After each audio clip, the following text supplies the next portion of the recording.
let's move on then to the NFC South. We'll go through these guys a little quicker as well.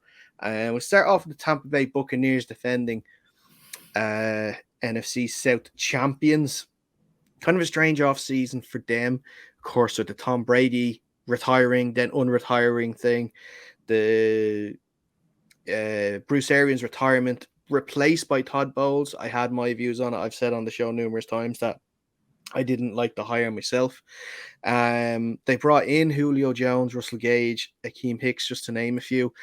It's interesting on the offensive line, though, for them. They've lost some big pieces on the offensive line this year, most notably Alex Kappa, who went to the Bengals, Ali Marpet, who retired, and then in training camp, they lost their center, Ryan Jensen.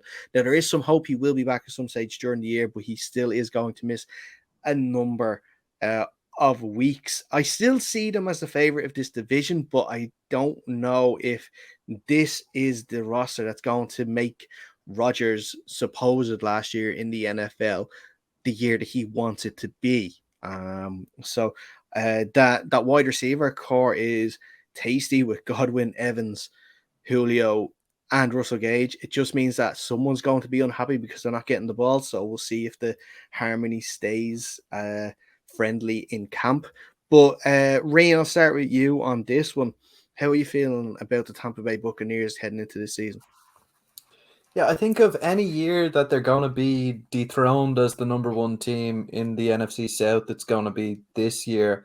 Across the board, they haven't lost a whole lot of talent, but they have lost talent in some very key positions, right? So, as you mentioned, the offensive line, they've lost their 3 starting interior linemen. That's going to change a lot of things. They've also lost their head coach, which is going to throw things up in the air. I just think they're just a little bit in turmoil at the moment. We saw Brady miss most of camp. So, yeah, maybe they're there for toppling this year. But we just need to see. This whole division is pretty up in the air.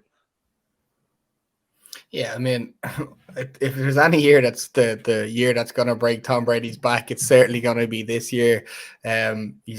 If he's going to retire, it'll have to be after this year because no offensive line to protect him. He's just going to have to rush that ball. Even though he's got quality wide receivers out, he's going to have no time to get the ball to any of them unless he gets something fixed on that offensive line for him. And then the Todd Bowles, that's a defensive guy. How is he going to stick with? Is the same offensive coordinator for him? Is he still going to have that kind of power as he did before? Who knows? So, yeah, I don't know. I think you're right, Rhea. I think that this is the year that they could be maybe not the NFC South champions. But, again, it's still Tom Brady. We can't disregard him completely. So, I still think that team is 1 or 2 in that division. I still think they have enough, especially on offense, to win that division.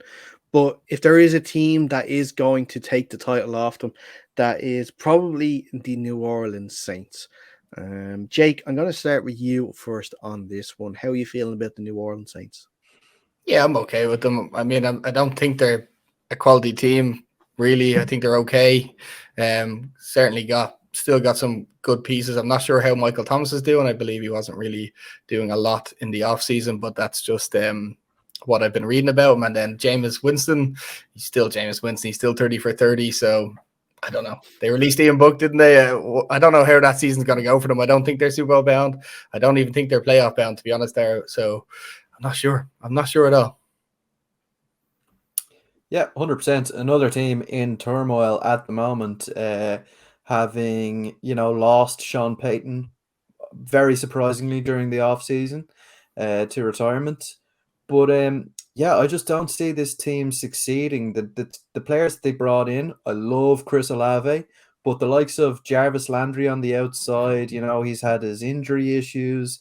I've heard rumors that he's not the most well-liked guy in a lot of locker rooms that he goes into. So I don't really see them being a competitor. Carolina beat the brakes off them last year. And I think they're probably going to have a tough time, particularly within the division this year, versus Carolina and Tampa Bay. And that's, 4 of your games over the course of 18-game season. Yeah. Yeah, you guys covered a lot of points I was going to say as well, with the likes of, obviously we said Sean Payton is gone this year. Dennis Allen comes in, a former defensive coordinator. One thing that we will know for sure is that the defense will continue to sort of perform at a high level. He will not allow their quality to drop. They do have players that will take the ball away from you. They obviously lost one of their prime cornerbacks in Chauncey Gardner, moving to the Eagles this week. Chris Olave is interesting, and you mentioned that, Brian, too. He is someone that I'm going to really like seeing in the NFL for a wide receiver core group that, was struggling with names these last few years, especially in Drew Brees' last few years. It was Michael Thomas or no one. Now they seem to have more players there, which is good. I'm sure they're delighted that Alvin Kamara will not face suspension this season anyway. So he is free to play all 17 games.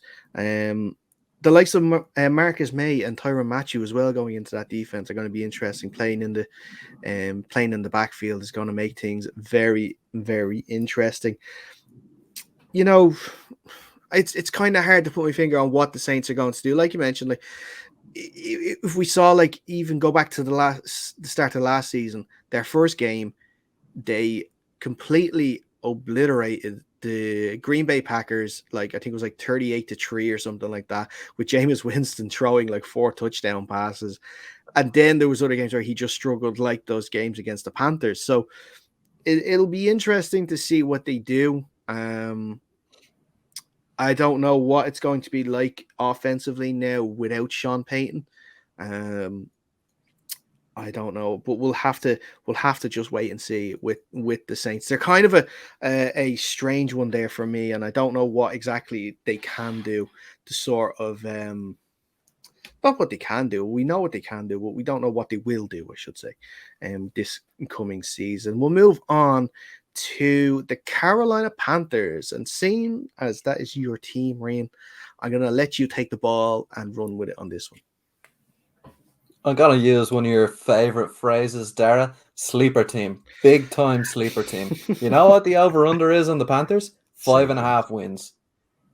Right. The Panthers, I'm looking at 10 wins this season, and that's mainly down to the addition of Baker Mayfield. Last season, the only things that they were missing was a healthy Christian McCaffrey and a quarterback who could deal the ball out. Their wide receivers are popping this season. They've improved the O-line significantly. I mean, now we're talking about Dennis Daly just got dealt to the Tennessee Titans for like a 7th round pick or something stupid. Like, this guy was a starter last season. Now he is totally and utterly useless to the Carolina Panthers. That's how good they've made this O-line now. And then you flip it over to the defensive side of the ball. They had the 2nd ranked defense across the league last season, and I think they've only done bits to add to that, right? They drafted at linebacker. They improved at linebacker in the free agency market. J.C. Horn is back at corner. C.J. Henderson looks to be fitting into his role at that team way more than he did at Jacksonville. I can only say good things about the Carolina Panthers this year. Yeah, Jake, I think before we go into it, I just want to ask you one question on top of your reaction to Reen's view on the Panthers. Is Matt Rhule starting this year in the hot seat? Yes, absolutely. If this team doesn't get the 10 wins that Ree has promised us, I think that is going to be a really, really hot seat that we might have to start standing up from. I think 10 wins is a bit of an ambitious win-loss ratio for yourself, Ree, because I think you're just rose-tinted glasses or Carolina blue tinted glasses that you're wearing. Now, I'm guilty of it myself. Don't forget that, but the addition of Baker Mayfield, I think that 5.5 win total is it's ridiculous. That can't be right because the Giants are slated to win 7.5, and that doesn't make any sense whatsoever. So I certainly think you'll get the 6 wins, maybe 8, something like that. But I can't see 10. I do like the Baker Mayfield addition. I do like the Ike Ekwonu pick at 6 or something like that this year. I think that's really going to strengthen you guys up. If Christian McCaffrey can stay healthy, that really changes that whole team. But that's only if he can stay healthy. Yeah, right. And I think going back to the win-loss over under, I think most of that comes down to the strength of schedule this year. It is really, really strong teams that Carolina have to face throughout. It's the AFC North. That's the one with KC and Denver and all those, right? No, AFC North is the Steelers and Ravens and Bengals. Right. So it's the AFC West. Okay. East? West. West. AFC West. West. Look, they have to Chiefs, they have to play the division of death, as it were, along with a lot of other stronger NFC teams. So yeah, difficult schedule. Any other year, I think this would be the Carolina Panthers' year to make a strong showing in the playoffs. And I think if they make it to the playoffs this season, even with that strong schedule, they will make an impact. It's not going to be an easy win for somebody if they make it in as a wild card this season. Okay, that's cool. But I'm gonna have to correct you a little bit there, unfortunately. You're not playing the AFC West this year, you're playing the NFC West this year. NFC West, still a strong division. So that's the Seahawks, 49ers, Cardinals. But but you were correct. You are facing the AFC North.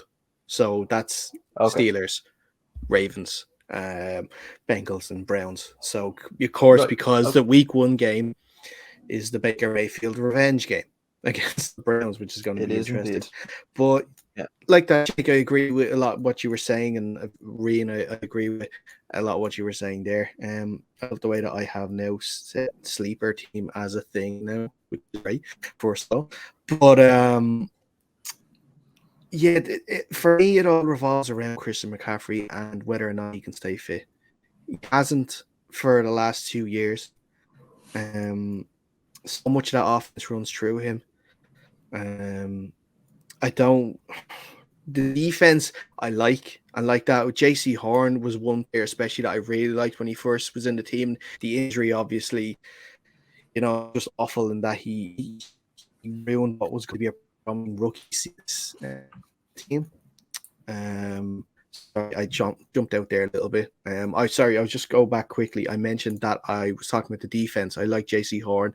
He, the injury, what was going to be a promising rookie season.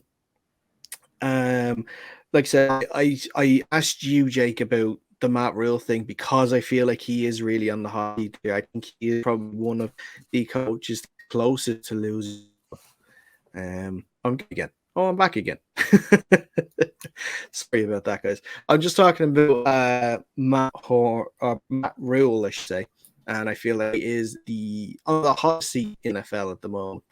I think with some poor previous years, and I think if he doesn't get a plus 500 record, I'm going to say this year, if it's not at least 9-8, I'd say they're going to move on from. Rian, what do you think?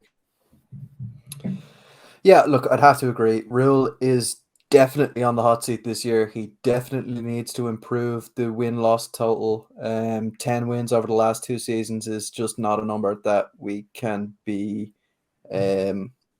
sticking to. But at the same time, it seems like David Tepper, the owner, has a lot of confidence in him. He's talked about a 5-year plan. He's also talked about a 6-year plan. So I don't know how long Matt Rhule is going to get in this job. But I mean, I think he's done all of the right things this season to get himself in a position where he can get to that kind of 10-win mark. And throwing it back to what you said about the Christian McCaffrey being a focal point of the offense, absolutely true with Sam Darnold or Teddy Bridgewater as your quarterback. But now that we have Baker Mayfield, who's more of a downfield threat than those 2 quarterbacks, I think it might not end up revolving around him so much. I think the addition of Devontae Foreman in the offseason was a great take. We saw him back up, who was it? Derrick Henry last season, came in while he was injured, had an amazing few games there. So I think he's going to, compliment Christian McCaffrey that he's not going to need to touch the ball 60 times a game. Okay. Fair enough. We'll move on then to our last team this evening, and that's the Atlanta Falcons. Jake, you're the one that talked about wanting to blow up the team in Atlanta, not actually physically, metaphorically. I'll let you go first on this one. How you viewing the job that the GM have done with the roster this offseason? I think the moves they made are a year too late, personally speaking. They should have gotten rid of Matt Ryan a year ago. Instead of drafting Kyle Pitts, they should have went with one of the top quarterbacks that we were all talking about in that draft. They didn't need Kyle Pitts. It was a waste of a fourth overall pick. I don't know. They're not going to be a good team this year. They picked up Desmond Ridder, who by all accounts seems pretty decent, but he's not going to be the starting quarterback, at least in the immediate future. They have Marcus Mariota there, Kyle Pitts, and then I can't remember the wide receiver that they have also, but it is going to be a dangerous team. Drake London as well. I think that was a bit why not pick someone that's going to benefit your team in the long term, someone in the trenches, someone like a tackle or something like that. I think it was just a bit of a kind of a fancy pick, but it does make them a kind of a dangerous team to defend against. They've got Marcus Mariota's legs, Drake London, Kyle Pitts, who are all big, strong targets. And I don't know how I feel about them. I don't think they're going to win anything, but they're certainly not going to be low enough to be picking up one of these top quarterbacks next year, which they'll probably need to do if Desmond Ridder doesn't pan out. Yeah, I'd kind of agree with you there. I'd kind of agree with you there, Jake. I think this team are going to be a little bit too dangerous to teams to be a real threat to that number one overall pick. As you said, some of the decisions have been a little bit questionable. Going and getting Kyle Pitts, I understand the decision. He's a once-in-a-generation tight end with his, his physical traits, his ability to catch the ball. He's good in the blocking situations as well. But then going out and getting Drake London as well this year after he refused to put a 40 time on tape, that just worries me a little bit. I don't know if he's going to have the speed or the release to be a dominant wide receiver in this league. I understand he's a big guy, he'll make the contested catches, but at the end of the day, the NFL is a speed league, speed kills, and I'm not sure Drake London has the speed to be 100% successful in this league. Okay. There is one player though that hasn't been mentioned that I feel should be, because he has become this really important player for the team, and that's Cordero Patterson. With Smith and his history with the Titans, and how he thought up running plays and schemes for someone like Derrick Henry. Cordero Patterson is his Derrick Henry, and I think he's used them very effectively last year. I think he's going to try and do the same again this year, whether as wide receiver or running back. I'd love to know what you think about this, though, but of course, Marcus Mariota is probably going to be the starting QB. Do you think he'll still be the starting QB come week 18, though?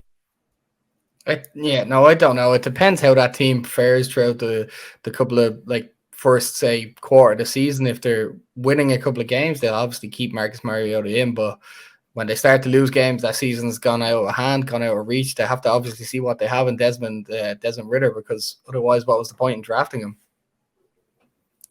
Yeah, it's really going to come down to basically how they value redshirting Ridder versus getting him into some game situations. We've seen QBs in the past be introduced into game situations a little bit too quickly in teams where there really isn't enough talent to help him and encourage him to get better. So I don't want to see that for Desmond Ridder. I can see it being kind of a week 8 changeover if they do go, say, 2-6 or 1-7 in those first 8 weeks. I can see Ridder coming in week 8.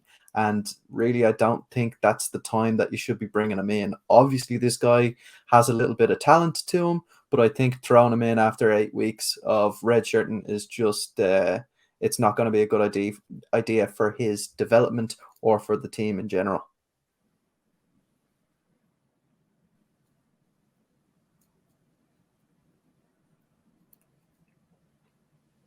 Yep. Sorry. The internet is acting up a lot this evening now.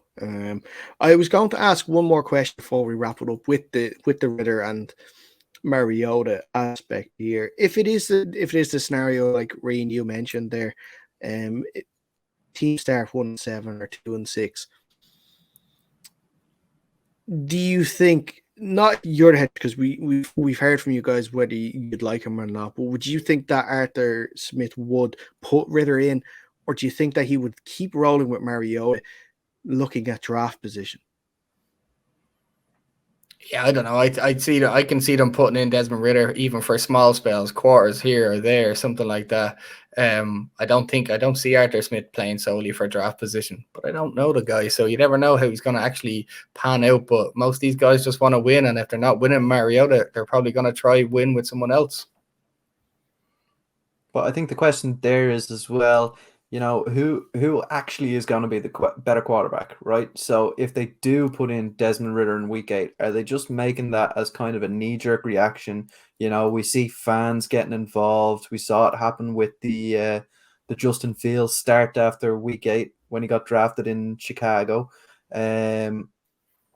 Are they really going to be more successful with Desmond Ritter? I don't think so. Are they going to be less successful with Desmond Ritter? I also don't think so. These two quarterbacks are two totally different guys.